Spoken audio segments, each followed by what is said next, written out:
você aí que está assistindo a JE TV, seja bem-vindo a mais uma bancada JE, trazendo tudo sobre o Campeonato Brasileiro aqui com João Pires, William Assis, Lucas Valdez, Diogo Santarém e Cadu Arraes. Mas antes da gente falar dos times cariocas, que é o que interessa para a grande torcida, vamos começar com o Cadu, dando um panorama geral da tabela do Campeonato Brasileiro. Cadu, como é que estão os outros times, os gaúchos, os mineiros e os paulistas? Então, os times de Minas, para quem não acreditava muito, estão no topo da tabela. O Cruzeiro é o segundo colocado, o Cruzeiro técnico Celso Roth, contestado, que não vem jogando um grande futebol, mas é aquele futebol pragmático, 1-0, não conta com o Montilho uma grande temporada, mas tem o Wellington Paulista fazendo seus gols. O Atlético Mineiro, que começou muito bem o campeonato, e aí contratou o Ronaldinho Gaúcho, venceu venceu fora o Palmeiras e perdeu agora para o São Paulo com o time titular, o Ronaldinho tem notação abaixo da média. E tem os gaúchos, que perderam na última rodada. O Grêmio perdeu com gols 46 do segundo tempo para o Náutico nos aflitos, e o Inter perdeu em casa para o Botafogo, num jogo bem disputado. Já os paulistas, o único bem colocado é o São Paulo, que está em sexto. Já os outros, Palmeiras, Santos e Corinthians, estão na zona de rebaixamento. E todos eles priorizando o Copa do Brasil e Libertadores, mas o São Paulo é o único que vem se dando melhor. E quem não está priorizando a Copa do Brasil e Libertadores é o Botafogo, um time muito imprevisível, muito inconstante. Diogo, bom dia. Bom dia. O panorama do geral do Botafogo. O Botafogo está com um time muito alcançou os bons resultados, depois perdeu outros resultados em casa, como por exemplo o Cruzeiro. Entendeu? Na última rodada contra o Internacional fez um bom jogo, o Andrezinho e o Felipe Gabriel se destacaram, fizeram os gols da vitória. Mas eu acho que o time tem que se reforçar mais para esse campeonato brasileiro, para poder ter uma sequência, perder essa oscilação que o time tem, entendeu? Inclusive o time pode perder algumas peças como o Louco Abreu. Exatamente, o time pode perder algumas peças como o Louco Abreu e outras também, como o Michael Cell, que pode estar de saída do futebol italiano, o Herrera. O Elkson vai ficar, que estava sendo negociado com o Bolonha também, mas o principal caso é o Louco Abreu, que deu uma entrevista recentemente falando que não se encaixa no padrão tático que o Osvaldo quer aplicar ao time do Botafogo.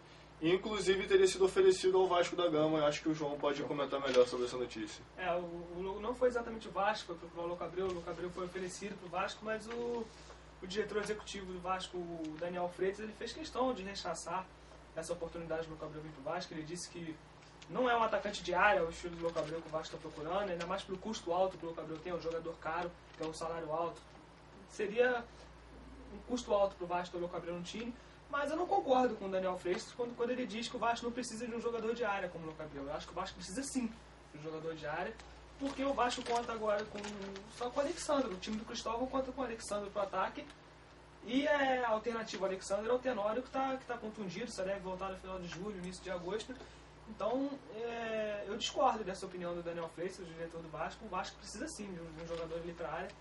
Não exatamente precisa ser o Louco Abreu, mas o Vasco precisa de um jogador para a área. Inclusive, o próprio Botafogo, se perdeu o Herrera e o Louco Abreu, fica sem referência na área. Né? Herrera pode ir para os Emirados Árabes. E o Vasco que contratou agora, comprou os direitos do Éder Luiz e Felipe Bastos. Peças importantes ali no meio campo do Vasco, né? Meio campo ataque. O Vasco adquiriu 100% dos direitos econômicos do Éder Luiz e do Felipe Bastos. Os dois jogadores pertenciam ao Benfica de Portugal. O Vasco pagou cerca de 3 milhões de euros, das 7 milhões de reais, um pouco mais. E são jogadores importantes para o Vasco. O Felipe Bastos seria um bom reserva. O Romo, um jogador de seleção brasileira, é titular ali no meio de campo do Vasco. O Felipe Bastos é uma boa opção para o segundo tempo. E o Éder Luiz, nesse 4-3-3 que o Vasco joga, com dois volantes, o Romo e o Newton. O Juninho fazendo esse papel de armação, o Diego Souza na ponta esquerda, o Éder Luiz na ponta direita, e o Éder Luiz é importante. Ali na ponta direita, a alternativa que o Vasco teria, caso o Éder Luiz saísse do Vasco, seria o William Barbie, que eu acho que ainda não está credenciado para ser o jogador titular do Vasco, então acho que foi importante a compra desse. E chegou um outro jogador, né? O William Matheus para a lateral esquerda, para disputar a vaga com o Thiago Feltro. O Felipe tem jogado na lateral esquerda. O William Matheus, ele chegou na lateral esquerda, é uma posição que estava carente no Vasco. O Thiago Feltro, isso foi evidente. Quando o Thiago Feltro se machucou, o Vasco, o Cristóvão se viu ali numa sinuca, ele não tinha quem colocar na lateral esquerda, e ele saiu muito bem. Ele colocou o Felipe na lateral esquerda. O time está indo bem assim, com o Felipe na lateral esquerda, o Juninho no meio campo. Juninho que é o grande cérebro do time do Vasco. E foi o jeito que o Cristóvão arrumou de deixar o Felipe, o Diego Souza e o Juninho jogando juntos. Com o Felipe jogando na esquerda, na lateral, mas ele exerce duas funções ao mesmo tempo no time. Ele joga na lateral e faz a função de meia também quando o time vai ao ataque, com um volante cobrindo ele. No último jogo quem fez isso foi o Rômulo, e quando o Rômulo estava na seleção brasileira, quem fazia isso era o Felipe Bastos. Mas, como você disse, o Juninho a gente tem que destacar ele, que ele vem chamando a responsabilidade no Vasco. Ele vem fazendo aquele papel do jogador decisivo. ele dá uma certa imprevisibilidade pro time do Vasco dentro de campo. É aquele jogador que acerta aquele último passe, que decide o jogo. Nos últimos 3 jogos ele fez 3 gols, 2 de falta. É mais ou menos o papel. No último jogo o Deco fez 3 assistências. Ele tirou o empate do E Vasco, né? Pô, E é quer dizer, justamente conseguiu a empate. figura que falta, no ao Flamengo, né? isso. Falta o Flamengo. A função que o com camisa Juninho 10. e o Deco exercem no Vasco e no Fluminense, respectivamente, é esse tipo de jogador que o Flamengo precisa. Então, aproveitando o gancho já, William, o Flamengo carece de um camisa 10, saiu o Ronaldinho. Quem poderia exercer essa função? O Flamengo está atrás de alguém para jogar ali, melhorar aquele meio campo, pobre meio campo do Flamengo, que só conta com Y praticamente. Bom dia, amigos. Bom dia, pessoal de casa. Pois é, o Flamengo estuda alguns nomes, né? Entre eles o Conca, que está na China, o Diego Ex Santos e o Renato Augusto, que é prata da casa. O Flamengo precisa urgentemente de um camisa 10. Na verdade, não tinha esse camisa 10 com o Ronaldinho Gaúcho, né? Nunca teve esse jogador de armação, de criação, para municiar os atacantes.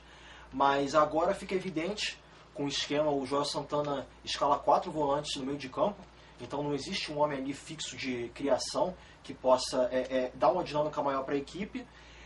Foi oferecido ao Flamengo, teve alguns contatos do Del Piero, o Del Piero que está encerrando a sua participação na Juventus da Itália. 19 anos na Juventus. 19 anos na Juventus, então seria um nome assim para atuar, talvez não ser o maestro do time, mas com certeza o camisa 10. Um cara para chamar a responsabilidade. Chamar a responsabilidade, é um cara experiente, tem 37 anos. O Zinho, diretor de futebol do Flamengo, disse que essa contratação seria inviável no momento, até porque já é um jogador velho, que não deve ter muito oferecido na opinião do Zinho, exatamente.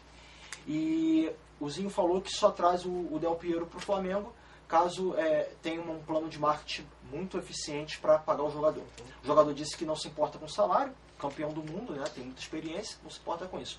Mas eu acho que em não contratando um camisa 10, tem que olhar para a base, né? O Flamengo tem o Adrian, tem os meninos que estão ali se destacando, tem o Lucas, que é o Matheus, perdão, que é o filho do Bebeto, está jogando bem, é um jogador que tem características de meio de campo.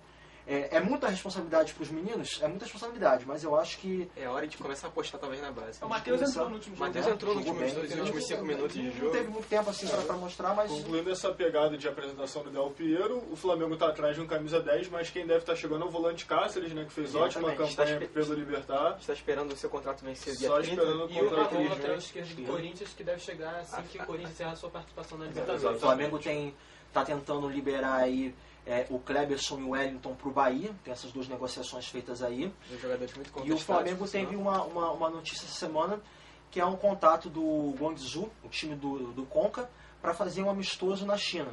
O Flamengo arrecadaria 3 milhões de reais, encheria os cofres do Flamengo, que hoje estão vazios, ajudaria a pagar algumas despesas ali dentro, e talvez facilitasse esse contato com o Conca e tal. O Conca já falou que se voltar para o Brasil, volta para o Fluminense, mas pode ser uma oportunidade do Flamengo tentar essa... Por falar O em Joel, Fluminense, inclusive, falou que ter o Conca no time é como tomar um sangue. Se Quem for falar em sabe o Flamengo Fluminense, não usa esse dinheiro para ajudar a contratar o Conca. Talvez. Conca que prefere o Fluminense, como o William já disse, Fluminense que é um time que tem bastante elenco e briga pelo título, né, Lucas? Não, o Conca tem uma identificação com o Fluminense realmente, acho difícil ele ir pro Flamengo, mas o Fluminense já conta com grandes jogadores no meio de campo.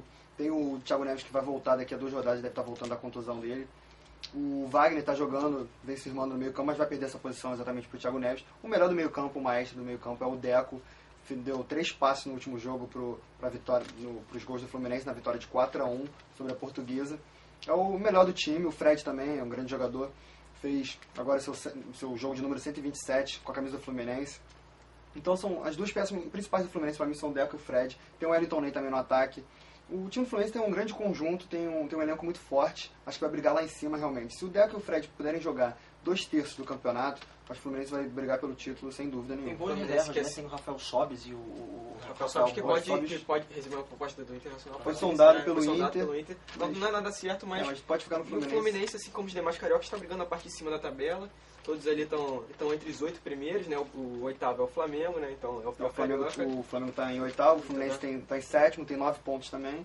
Eu não E o sei se Botafogo Vasco é o também tá com líder. 9. Não sei se o Lucas concorda, mas o Deco, no segundo tempo, com a saída do Wagner, que ele estava dividindo a função no meio campo ali pro Wagner, não sei se acha, mas ele melhorou no segundo tempo. Ele ficou mais livre para tocar a bola ali no Ficou um time. pouco mais solto, realmente. É. Mas eu prefiro ele jogando de terceiro homem de meio campo. Acho que o Abel, com a volta do Diguinho, o Diguinho tá fora há muito tempo. É, mas com o Se Thiago Neves, talvez o Deco melhore. Com o ali Thiago no meio Neves. Thiago campo. Neves no meio, talvez o Thiago Neves mais aberto pela direita, como jogou muitas vezes em muitos jogos do Carioca. O Deco mais solto ali, o Thiago Neves na direita, o Wellington lá em aberto na esquerda. É. E o Fred na Eu frente, acho com que certeza. o Wagner, o E o Deco, Deco se ali mais sentiu um solto. pouco mais preso Mas no tem que ter time. os dois volantes ali atrás, o Diguinho sabe sair jogando, o Edinho não tanto, mas é um jogador importante Tem o no Valência esquema do também, Fluminense. né? O Valência vai disputar a vaga com o Vai ser Edinho. um time bom que promete muito nesse campeonato brasileiro, que promete ser muito emocionante. Então, a gente tá ficando por aqui com mais uma bancada JE e na próxima semana a gente volta trazendo mais destaques do Brasileirão, Eurocopa, enfim. E se quiser saber mais sobre os clubes, entre no www.jogadesaiada.com.br. Valeu, galera, e até a próxima.